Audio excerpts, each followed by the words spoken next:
All right, good evening, everyone. I wanted to thank you so much for joining us tonight for our Basics of Personal Finance webinar.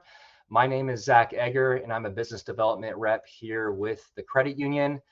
Before we get started and before I introduce you to our presenter tonight, I just want to go over a couple of housekeeping items before we get started. So first off, we will have a Q&A portion at the end of the presentation. So if you have any questions throughout the presentation, please feel free to put them in the question box, and then we're going to definitely get to them afterwards. So don't be shy to ask any questions. Secondly, we will be recording this presentation. So if you have to get up, don't worry about missing a few minutes of it. You will have access to see this tomorrow. We will send it out tomorrow. But yeah, just want to let you know that you will be able to have access to that as well. And with all that said, I want to introduce Colleen Garrity, who works with Balance. Balance and LAPFCU have partnered together for many years, and we love the partnership.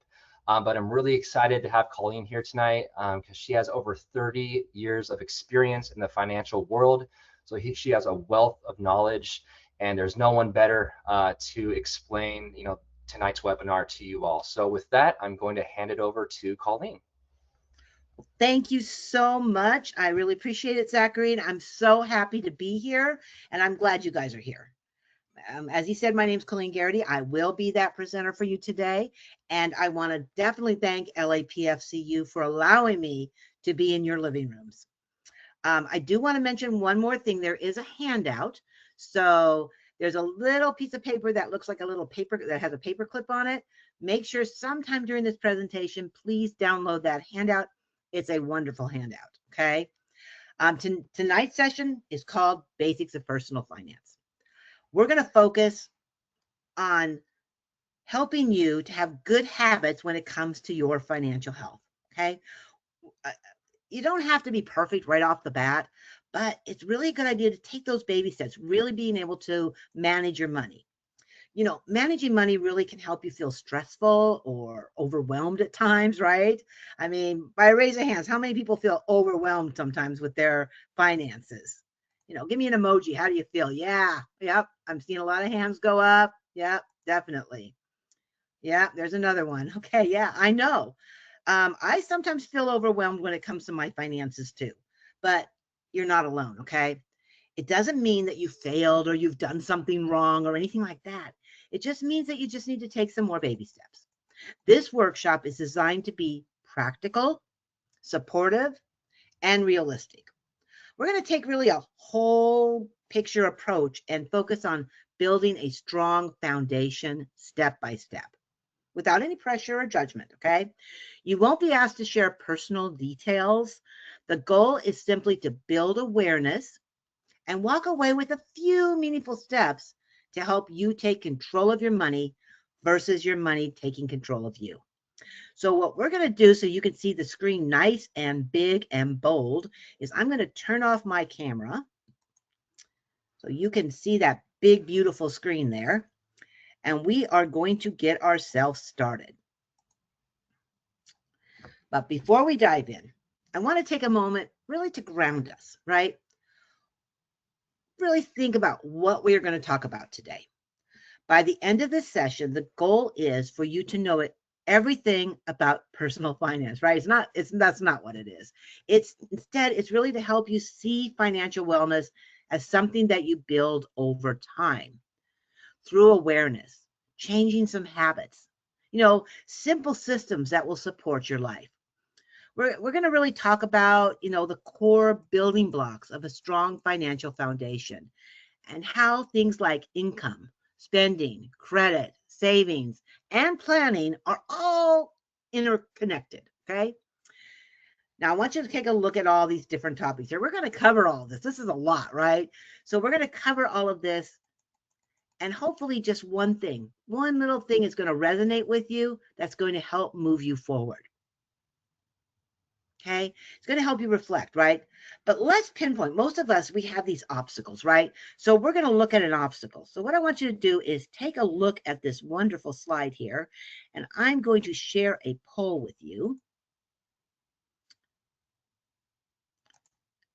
Moment, there it is. And go ahead and what obstacle is preventing you from reaching those financial goals? What is the biggest one? Okay, so we got a few of you voting. Well, we're halfway there. Okay. Give it a few more seconds for those last minute entries. And I'm going to close the poll in 3, 2, 1. And let's go ahead and share those results. So it looks like it's pretty much across the board. Okay. Lack of direction, 32% of you, as well as debt. Procrastination, which is pretty much mine. Okay. And then inflation seems to be some of you. And some of you had other in there. If you'd like, for those that put other, in the question box, just type in there what other things are blocking you if you'd like. Only if you want to. You can put it in that question box so we can kind of see maybe where you're at with that. We're kind of really close in here on most of them. I'm going to close it. Get back to our presentation again. And move on. So let's talk about overcoming those obstacles. You know, most of us really do come up with excuses when dealing with money. However, money is in every part of our lives. It's something we have to deal with almost every single day. In fact, every single day, right? These are the 4 main obstacles that hold people back from financial health. Of course, lack of direction. So those of you that did lack of direction, when we do not set up a plan, we go in a lot of different directions. Okay. Where do I start? I'm overwhelmed, right?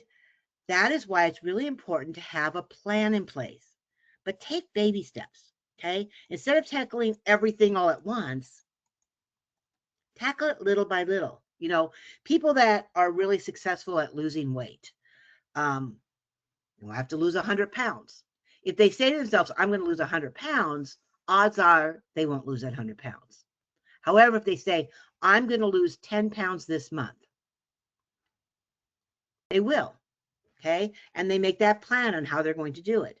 So again, take one small step at a time and you will find financial health and you'll find yourself more in control of your money again versus your money being in control of you. Now there's also debt, right? Debt is, we had the same amount for lack of direction with debt. Okay. And yes, debt can be very depressing. And it prevents us from beginning our other goals, like saving money, right? Again, take those baby steps, okay? Attack one debt at a time. Now, we're going to be talking about some strategies later in the presentation on how you can tackle that debt. But just remember, if you just take one debt, tackle that debt first. Put extra towards it. Get that one down. Call the creditor. Make arrangements. Once that debt's taken care of, then move on to the next one. If you try to tackle all your debt at the same time, you probably won't be too successful. But the one thing I will tell you is with debt, you also need to save money as well. Okay, we'll talk about that too. Next is procrastination. And that's natural. That's what I did. You know, I'm a procrastinator a lot of times. Okay. And it's really easy to put off to tomorrow what you could have done today, right? It just seems really hard sometimes, right? Yeah, I'll get to that tomorrow, but will tomorrow ever come? I think this is really, again, my biggest obstacle because I get nervous about certain things about, am I going to get it done? Oh, I don't want to tackle that right now, right? It's just too much to handle. Okay, now again, what I told myself was, what will happen if I do it now? I will have the problem or situation handled, right? What will happen if I put it off to another day? The problem or situation may get bigger and may be harder to solve. Same thing with your finances. If you tackle it today, you may find yourself getting that budget in line and finding yourself not getting further in debt so it doesn't get bigger.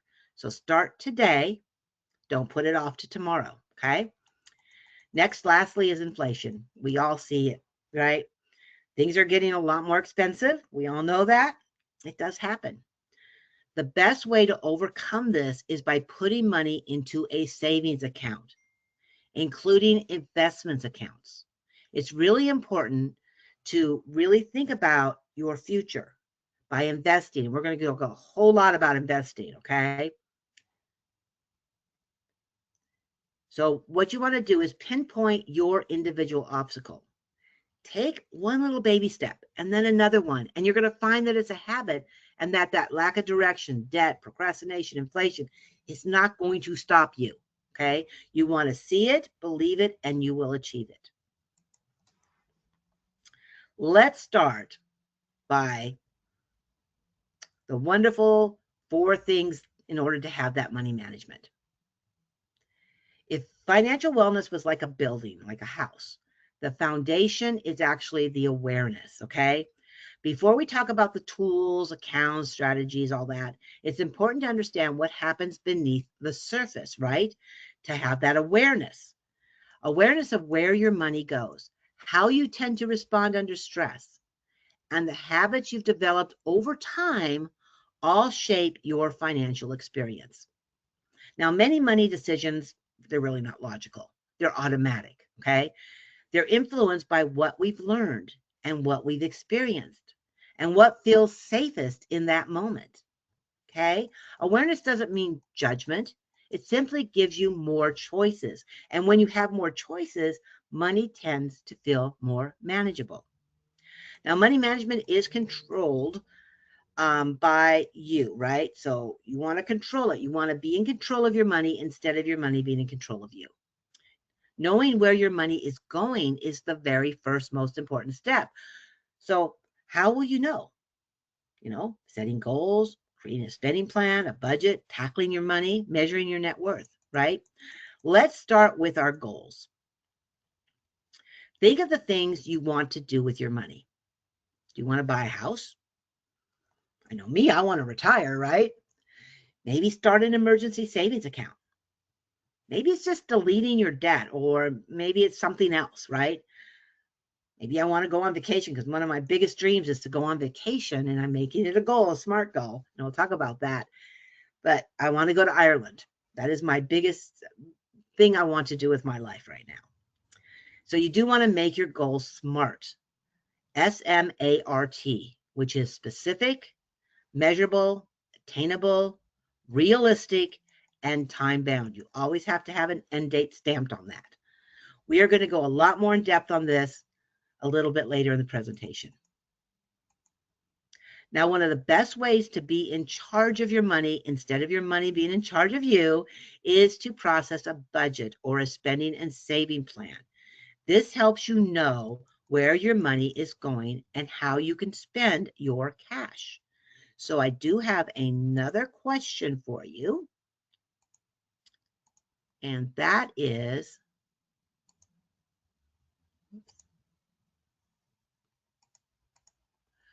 how would you describe your current money approach?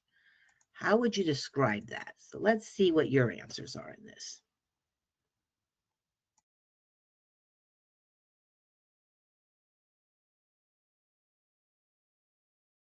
Okay.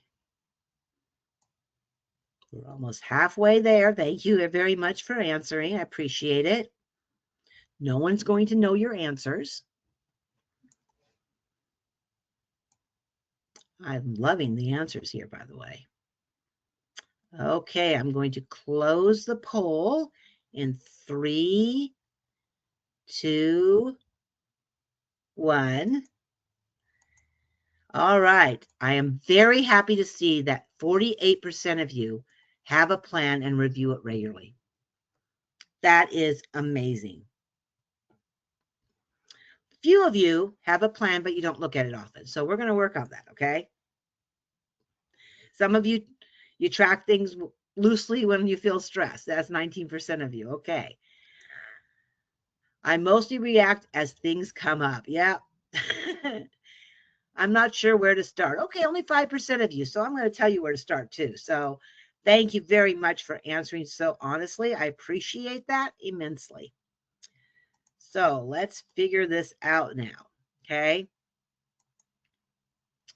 On page 3 of the handout that you've either downloaded or are going to download, you will see a spending plan. Those of you that, the 46% of you that already have a spending plan, do this exercise anyway, because it kind of gets you more in tune of things, okay?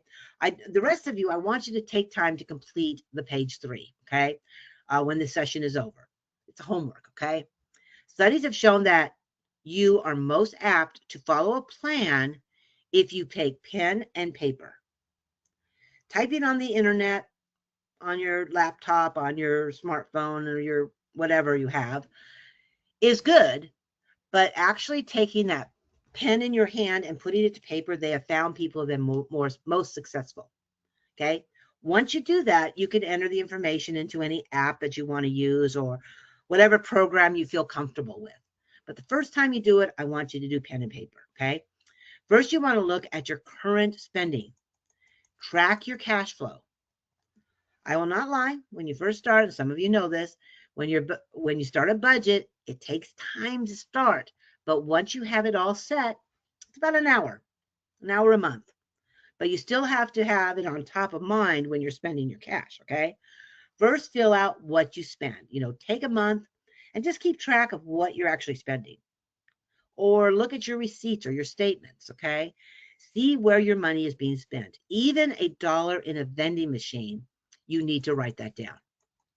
My mama always told me, she said, a penny saved is a penny earned, right? And I'm sure a lot of you maybe heard that from your mom and dad. Next, you want to look at what you would like to spend each month. What is it you want to spend on each item? Do not forget about the periodic payments. Periodic payments. These are things you do not spend every single month, okay? For instance, the registration to your car. You pay that once a year, right? Doctor's appointments. Hopefully you're not going to the doctor every month, okay? Repairs to your home. You want to put that into your spending plan by figuring out how much you spend each year on that and divide it by 12. Save that amount in a savings account, and when it's due, it's not going to break your budget. This is the number one thing that is a budget breaker, is those periodic payment things, okay? So, for instance, your registration, I know that may be low for many, $230 per year. Divide by 12, I'm throwing $20 in my savings account every month. Insurance, instead of paying it monthly to my insurance company, I don't want them to take that extra cash from me. I just throw $90 in my savings account and then just pay it all at once. Home repairs, throw in $50 per month into a savings account if you think you spend $600 a year. And the holidays, we just had them. Take how much you think you're going to spend at the holidays where most people go into debt, figure it out, divide it by 12. That's what you're going to put in your savings account, okay? Right now, you want to divide it by 10, okay? Because there's only 10 months and the holidays will be here again. Can you believe that? Seems like yesterday it was here. So put that amount in. And by putting this into your spending and savings plan, you're going to find yourself in a much better space when that time comes for these items to be due. Now, once you finish your budget, look at the bottom line. Are you in the red or are you in the green? Remember the golden rule of money management. Income should never exceed expenses. Okay? If your spending and saving plan is in the red, once you subtract your expenses from your income, you're going to need to cut something. Who thinks, by a raise of hand or an emoji or what have you, who thinks that we should get rid of our wants? If we should look at our wants first, if we're in the red. What do you guys think? Okay, a lot of hands going up. Good job. Okay, yeah. So that's the thing that we really should be looking at, is your wants first. And thumbs up. Yeah. So you want to look at those wants first, okay? So the main thing you want to do is look at your wants. Look at those things like getting your nails done, right? Or going out to eat every single day, right? And see where you might be able to curb it. I'm not saying take the fun out of life, okay? If you get your nails done every single month, maybe stretch it out to 6 months, every 6 weeks, or every other month. That way, you're saving a little money, okay? If you go out to eat all the time, I love doing this. I did this for my daughter. You add up everything you went when you went out to eat, the totals of it for the month. And my daughter was like, whoa, I spent that much on going out to eat. I said, yeah. So she says, okay, I'm going to cut that in half. So she cut it in half. So really take a look at everything that you spend and go to there first. Your needs are something that you really need, okay? So those are things that you don't want to cut too much, but you can still do some things with it. Like for instance, you can reduce your garbage can to the smallest one, okay? Maybe if you have cable, cut that cord. How many of you have cut the cord on the cable company? Raise your hands or give me a thumbs up. Okay, yeah, there's those thumbs again. Yep, I cut the cable cord. Okay. One thing to remember though, which is so important, you cut the cable cord and then there's all these stations you can subscribe to. Add up how much you have there. You might find that you're spending too much. Okay. You might find, whoops, I'm spending more than I did when I had the cable. So really take a look at everything you're spending. Okay. Such an important thing. Next, let's talk about goals. Okay. I mean, not goals, excuse me. Let's talk about your net worth. A net worth is a very important thing to know. What am I worth, right? A net worth statement is really helpful in determining how much you owe minus what you own. The calculation is really simple. You just subtract the total of your liabilities from the total of your assets. Now on page 4 of your handout, you will see a calculation right there for you, okay? First, you want to write down in everything that you own, then what you owe. So when it's everything you own, you want to kind of take a look at the value of, okay? So what is if you own a home, what is the value of the home? Not what you owe on it. What is the value of it? If you have an automobile, what is the value of that car? And if you have other assets, like maybe a stamp collection or something that's worth money, right? What is the value of it? And you want to write those values down. Next, you want to write down what you owe. And this is the total, not your monthly bill, the total left owing on those items. So what are those things you own? Once you write them down, you want to take what you owe minus what you own, and you get your net worth. So for instance, if I own $750,000, but I owe $280,000, my net worth is at $470,000. Okay. But it could be in the negative at first, right? You could own $52,000 and owe $89,000, and your net worth is in the negative. But it's okay, because then you can make it a strategy for yourself to get that debt down, to get what you own up, right? So you can see it and you can make it, and you can work on building that net worth.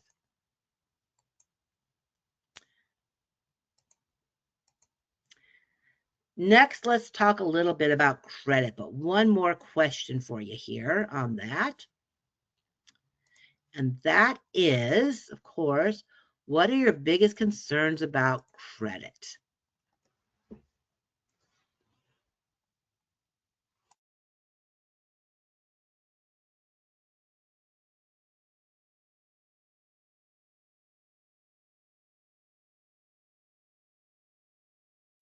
Okay, we are halfway there. Thank you guys very much for answering. I appreciate it. Very much appreciate your participation in this. Oh, we are building quickly this time. That's great. Okay, I'm going to close the poll in 3, 2, 1 and share the results.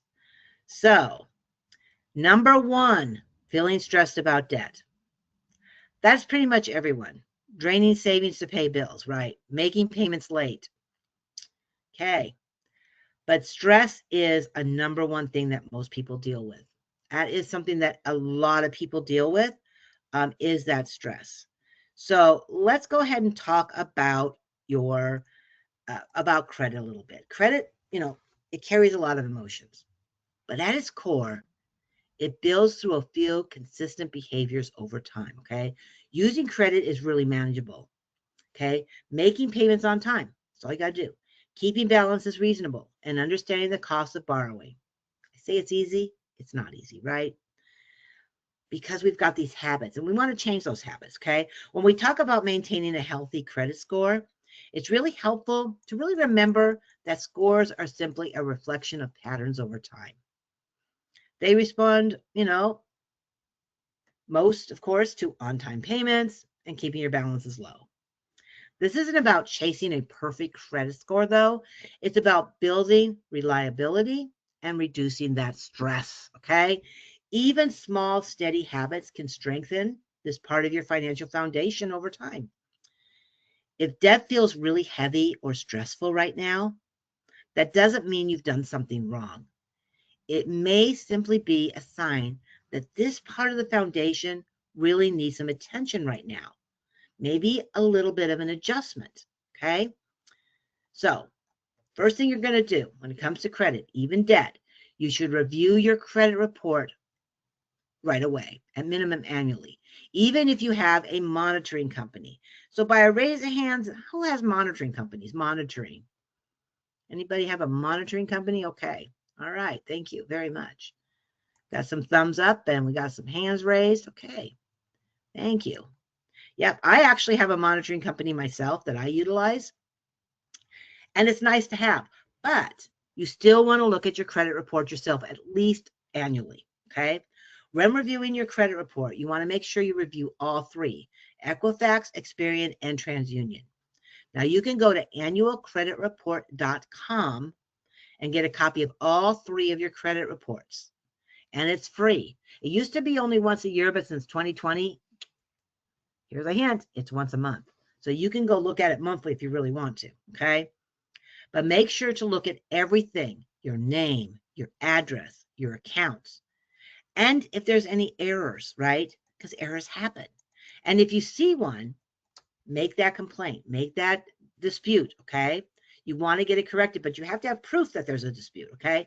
A few years ago, when I looked at my credit report, it said I lived in Colorado. Beautiful state, but I'm a California girl, okay? So I knew there was a warning sign for me. And you can find most identity theft just by looking at your credit report, that there might be something going on, okay? Now, a lot of you are talking about debt. Raise your hand or give me an emoji if you think debt is bad.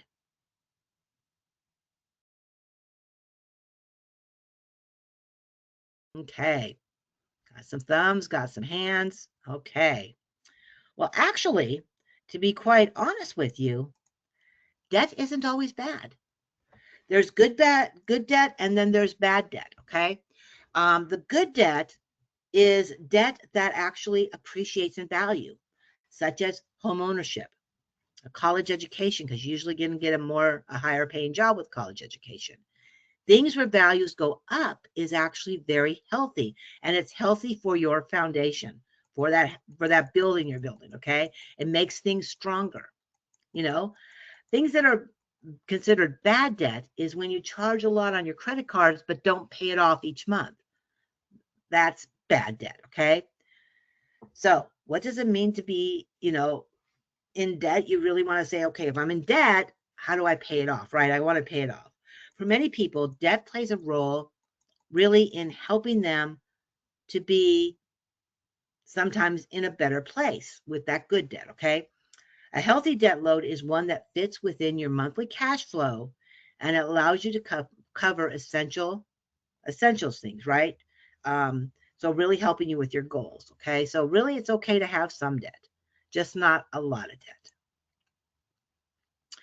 But if you do have a lot of debt, I want you to look at this slide here, okay? Do any of these things resonate with you? Okay?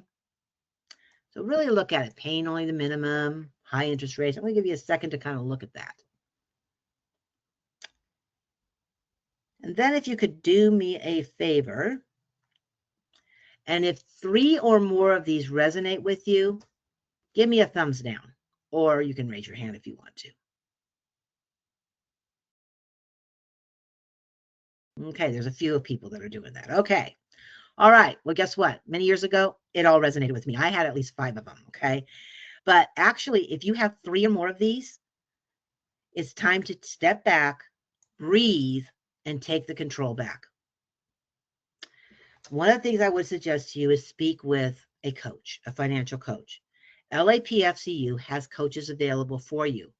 And they also partner with Balance with certified, confidential, free coaches to assist you. And that's the step I would take. So those of you that see more than 3 of these, that's a step I want you to take. Contact LAPFCU and get yourself back on track again. Okay? Because those financial coaches are wonderful to help you. And I'm going to give you the phone number at the end of the presentation. As promised, we're going to talk a little bit more about goal setting. This will help your foundation be really strong now and into the future. Okay? You want to really look at those financial goals.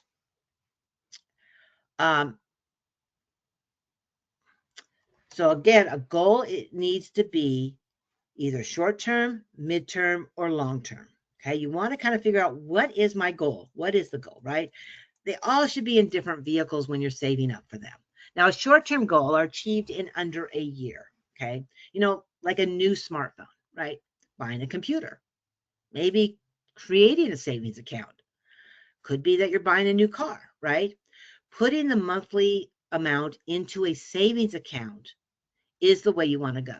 Okay. And this is one where you're really going to take whatever the term is. If it's 9 months from now, you're going to take what the cost is, divide it by 9, and that's what you want to put in your savings account each and every month.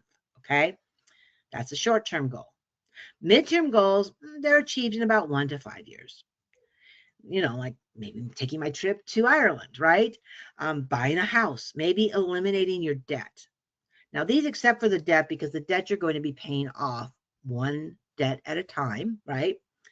Anything else, the funds would do well in a money market or a certificate because it's something longer out and it gets a better rate of return.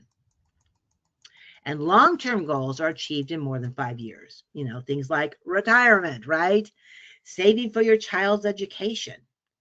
Things that you want to plan 5 years from now, right? It could even be buying a house, okay? These funds should be put in an investment account, like a 401k or an IRA, or maybe a mutual fund. They also work well in this planning stage.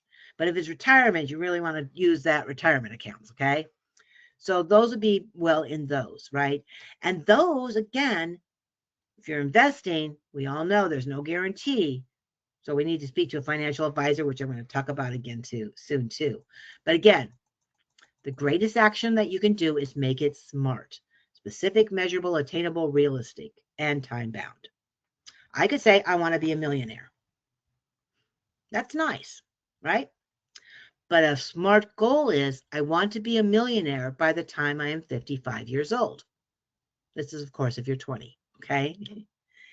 Any goal that is smart really has a much better chance of succeeding, excuse me. So specific, does the goal state exactly what you will be achieving? Is it measurable? Does the goal have a benchmark that can be achieved? Meaning, when in front of schools, I always see this little temperature gauge thing when schools are raising money, and they color it as they get to the top of the goal that they want to make the money for, right? Same thing. Can you check into it, right? If it's in your savings account, can you check in once a month and make sure you're on track, right? Is it measurable? Is it achievable? Is this goal possible to accomplish, right? Is it something where you have the money? If you put in there and you divide it by 12, because it's 12 months from now that you're going to get this goal, and it's going to cost, you have to put $542 in, and you can't afford that. It's not achievable, right? So you're going to have to adjust it a little bit, maybe make it a little bit longer that you'll get to that goal. And is it realistic? Can the goal be achieved in the given time and resources that you have? So for instance, if I say I want to be a millionaire by the time I'm 55 and I'm 54, unless I win the lottery, that's really not realistic, is it? And also time bound. What is the timeline for the goal to accomplish? You really want to put a date stamp on it. When do you want to accomplish it? So again, if I say, I want a new computer, that's a wish. If I say, I'm going to purchase a new computer in 9 months, saving $134 per month, now it's a SMART goal. Okay. Now, one of the top layers of financial health is savings. Okay. When you build your budget, you should be putting a fixed savings amount into the essential expenses. Why is that? Because your goals, your future is important, right? You are an important asset. Okay. It doesn't matter if it's $5. Take baby steps if you're not putting money into your savings account on a regular basis. Pay yourself first. Okay. I actually have more than one savings account. I believe you shouldn't have just one. You should have at least 4 savings accounts. Yeah, I said 4. And I'm going to go over them with you. Okay. The first one is an emergency savings account. How many of you, by a raise of hands or an emoji, have an emergency savings account? Okay. I'm liking that. There are a few of you. That's wonderful. Yep. You should have an emergency savings account. It will cover 3 to 6 months worth of your essential living expenses. If you have not started, now is the time to start, okay? Figure out what you will need to live on should something happen. Those are your essential living expenses. Don't work at the discretionary, just the essential. The needs, not the wants, okay? Things like the roof over your head, utilities, right? This is best kept in a money market, as you probably won't be using it unless there's an emergency that comes up, okay?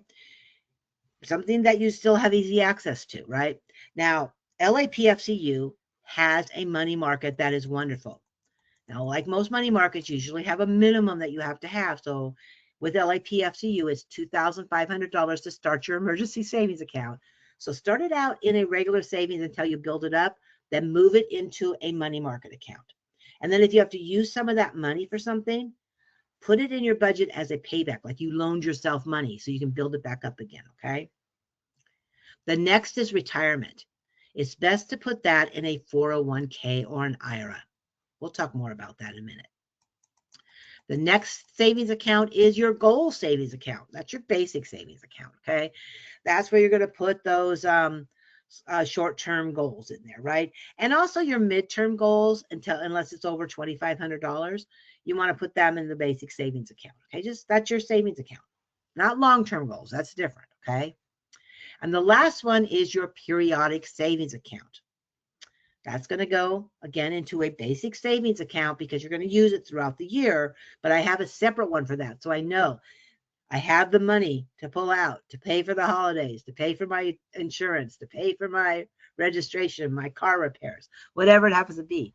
That's my periodic savings account, okay?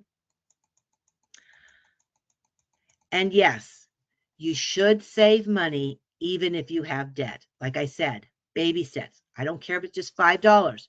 Start putting money away. When looking at investing, think about what is your objective, what you want to accomplish, okay? You want to look at that. What do I want to accomplish? When investing, you can invest in the stock market, you can buy bonds, or you can put funds in a cash equivalent, right? Stocks are, of course, the most risky, but they do have the highest rate of return in most cases, no guarantees. Bonds are also risky, however, not as risky as stocks in most cases. And cash equivalent usually has no risk. So an example of a cash equivalent would be things like the certificate of deposit, a money market, treasury bills, commercial paper, things like that, okay? So you can kind of decide where you want to put your money, where you want to invest in, right? Depending on your risk tolerance would determine the type of accounts you should invest in. It's always a really good idea not to put all of your eggs in one basket. Diversify, spread it out, because if one crashes, you got some over here, okay? The best way to diversify would be a mutual fund. These are where there's different choices. So what happens is with the mutual fund, they take a little from here, a little from here, get a few stocks, some bonds, some cash equivalent. They put it into a fund and you buy that fund. It's sort of like what your 401k or 403b would be in, okay? So that's called a mutual fund, okay? But You can be really risky on it or not as risky. So depending on the mutual fund you get into, some have more risk, some have less risk. Before investing, though, you want to ask yourself these two important questions. Am I a risk taker? Does the potential for greater gain override the potential of loss? Second question you want to ask yourself is, how long do I want to invest? Will I need the money soon or in several years? So if you are planning to retire soon, you really want to kind of think more of a less risky account. Okay. Now, the earlier you start to invest, the potential for more gain comes in. Now, you can do what's called dollar cost averaging, which is on the slide, which is really actually a good investment way of doing things. Is you take I'm going to take $500 and every month I'm going to buy that mutual fund. Same mutual fund, $500 every single month I'm putting it in, or every 6 months I'm putting it in at the same time. That way, whether the market's up or down, you're buying it at that time, and you're going to find yourself with more stock in most cases, okay? But the best thing for you to do is to talk to someone in person. Basically, talk to a financial advisor. Now, you can go to LAPFCU's office for an in-person appointment, or you can call them at 877-695-2732, option 4, press 2 for their investment services. Really good idea to have somebody on your side, okay? Just remember, again, there is no guarantee when it comes to investing. Now, when it comes to tax planning, you also want to think about that too, okay? Really think about your taxes. If you make too much money at tax time, like let's just say I'm getting $10,000 back this year. That's not a good way of doing it. I'd rather use my money during the year, right? So really kind of zero in on where your taxes are supposed to be. You also want to look at your investments too. When you're investing, remember that with pre-tax dollars, when you're investing for things like 401ks or an IRA, right? Those are pre-tax dollars, and that will lower your income and basically maybe get you more money back. Okay. Now you can also invest in something like a Roth IRA, and a Roth IRA is a little different. It's after tax dollars, but when you pull the money out, you pay taxes. So you really want to kind of look at what would be the best way for me, right? So one of the things you really want to do is speak to a tax professional or that financial advisor on the best option for you. Okay. Now, in our foundation, retirement planning is that roof. It's the strong thing. It's the thing that's going to keep you safe when you get older, right? Always important to do that. It's something that's built over time and often comes together later in life, but it plays a really critical role in protecting your future. What matters is starting where you are and making progress over time. Today, the most common retirement plans from employers are the 401k or 403bs for nonprofit organizations. These are invested in a mutual fund. You usually have a limit of how much you can contribute. For a 401k for 2026 or a 403b too, you can contribute up to $24,500 into that account in 2026. If you are over 50, like myself, you can do a catch up, and the maximum you can put in is $32,500. This, of course, does not count what your employee may match. Your employer does match. So if you're not putting money into a 401k or 403b, you are throwing money away because most employers will match what you put in. Okay, so you can get twice that amount. So instead of $24,500, in retrospect, you could actually put $4,900 into it because the employers and yours, right? So definitely want to contribute, right? Now, you can also put some of your money into an IRA, individual retirement account, okay? Roth and traditional. Those are the two kinds, okay? You usually get these from a financial institution. Now, you do need to be employed or in order to get an IRA, or be a spouse of someone who's working. But they're separate accounts, okay? The maximum you can put into an IRA in 2026 is $7,500.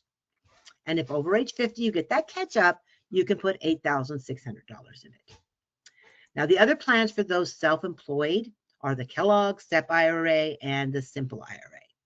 If you are self-employed, speak to that financial advisor to talk to them about other financial planning. Lastly, I want to talk about insurance, that umbrella over your head.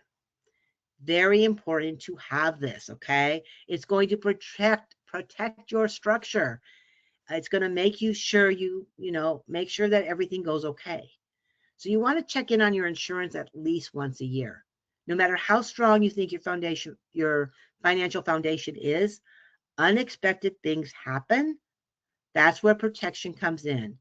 It acts as a buffer, okay? That helps absorb those financial shocks that come in. So, for instance, life insurance is going to protect your income, right? And then you got property insurance, which is going to protect your property. Even rental insurance, if you are renting, get rental insurance. It'll help protect you, right? And then you've also got, disability insurance, things like that for your future earnings, right? So always take a look at your insurance. Make sure that you have enough. And again, your financial advisor definitely can do that. Talk to you about it. And you can also speak with LAPFCU and check out their insurance services. They have a lot there too for you. Okay. So as we start to wrap up, it's really important to talk about maintenance. Financial wellness isn't something you set up once and walk away from. It's built through ongoing care, small check-ins with yourself, small adjustments, and a few guided principles that you can come back to over time. Remember, take those baby steps. Be in control of your money instead of your money being in control of you. Again, see it, believe it, and you can achieve it. And I am going to turn my camera back on and definitely thank you guys very much. We're going to go into some question times here. If I can get my camera back on again. There I am. So I do want you guys to make sure you're patient with yourself too, okay? And if you have any questions, get them in that question box. And again, I want to thank you very much. And I did promise you that phone number for coaching is 888-456-2227. And also, LAP has great financial education for you online at lapfcu.bebalance.org. And Zach, welcome back. Do we have questions? All right. Yes, thank you so much, Colleen. That was a great presentation. We do have a couple of questions here. Don't be shy. If any of you have any questions, please feel free to put them in the question box. But let's get started. So the first question is, should I build an emergency fund before paying off my debt? Yes. Start paying your debt. You can do them both at the same time. So like I said before, $5, $10. You want to pay yourself first, because what ends up happening is if you are paying off your debt and an emergency happens, guess what? You're further in debt. By starting to do both at the same time, you're going to find yourself, if an emergency happens, you have some money set aside that you can start working on with that emergency so you don't get further in debt. So yes, you should actually do both at the same time if possible. If not possible, just start putting a little bit into savings and work on that debt, okay? Perfect. All right. We have another one. Does your home equity count towards your net worth? Yes. The equity is part of your net worth, okay?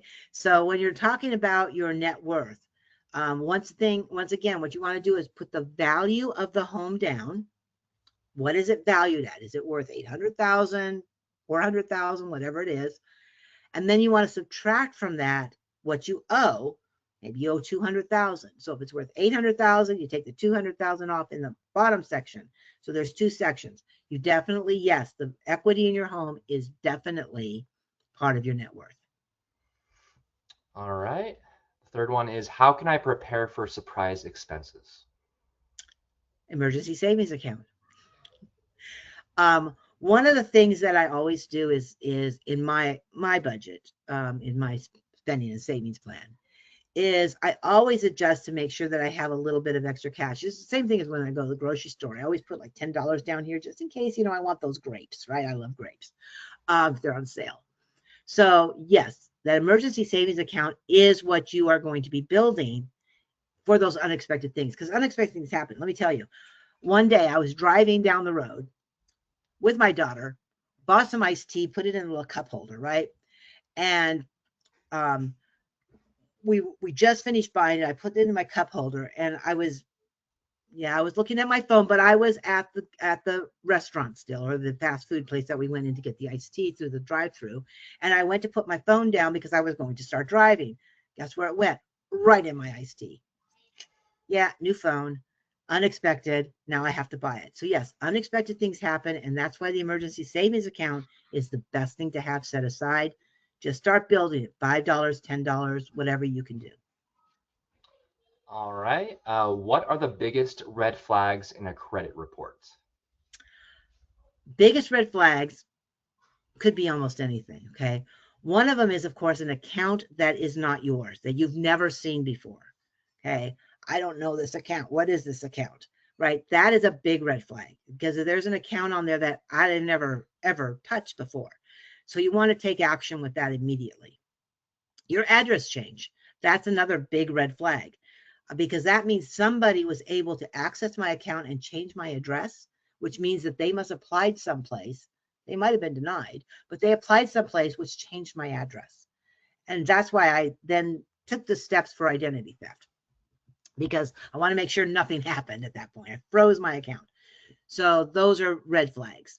Other red flags that you might be able to see on there is if you look at the inquiries and you know that you didn't do those inquiries, inquiry might want to know if it's something you didn't apply for, red flag.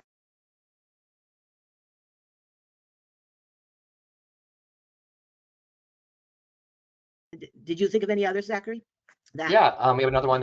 What was the other phone number for financial advice? So I think that was a couple slides back yeah, for that was a few retirement. slides back. That's correct.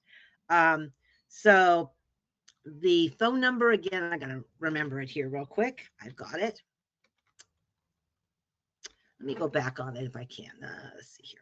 Hang on a minute. I'll get it for you. It was a few slides back, and I will get it for you in about 2 seconds here. That is a good question, and I will put that in there for you. Okay, investing.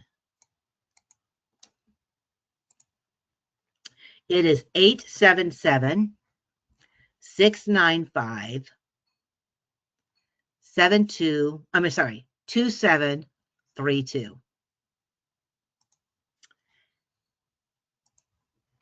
Perfect. All right. And then we have another one is, do we have any tips on student loan payback? Student loans. Those are fun. One of the things that I would strongly suggest you do with student loan payback, if you have student loan debt, I would strongly suggest you to call that phone number right there, 888-456-2227. Why? Because the state of California has a program in place to assist you with your student loan debt. And if you call in and say, I've got student loan debt, I need help, they can help you get into, because Balance is also lined up with LAPFCU, with the state of California, to assist with student loan debt. That's the step I would take. But the other thing that I would suggest you do is to really kind of look at, own your debt, own what you have, what you owe, and basically make those payments. If it's a federal student loan that you happen to have, then you can always give them a call and maybe do a forbearance, or if it's something you can't afford, you might be able to do a forbearance on it to where you don't pay for a little bit, and maybe they'll work with you. And there's also, if you happen to work in nonprofit, and many of you may be in the police department, those are service jobs. And service jobs, there's actually forgiveness associated with that. So you actually could, if you happen to work as a police officer or in the police field, you might be able to actually get some of it forgiven. So definitely want to look into that as well. All right. We have another one about home insurance. Do you recommend supplemental home insurance like First American, or use the emergency funds for your repairs? I will tell you, having home maintenance is can be a really good thing for you. I'm not going to recommend a particular organization or company, but definitely do your due diligence and look into them before you pick whichever one you're going to pick. Make sure it's a legitimate company. Look at the Better Business Bureau. Make sure that they are a decent company, okay? But I have home maintenance because I believe that especially if your house is older, your home is older, you may have an air conditioner go out, which is going to cost you a lot of money, right? You could have your water heater go out. So yes, I actually like home maintenance. But again, make sure that I'm not recommending it to you because some of it may not fit in what you're doing. Having that emergency savings account, if you have that, then that will help you. But yeah, home maintenance can be a good benefit in my opinion. All right, looks like we have one last one. Is All balance a right. free service? Yes, 100%. And you can thank LAPFCU for that. Um, with our partnership, everything is free for you, 100% free for you, and it's 100% confidential. So I won't even know what you're talking about if you're talking to one of my magnificent coaches. So it is 100% free for you. Yes. Perfect. All right. Well, we're about 4 minutes ahead of schedule, so looks like we'll give you guys 4 minutes back in your evening.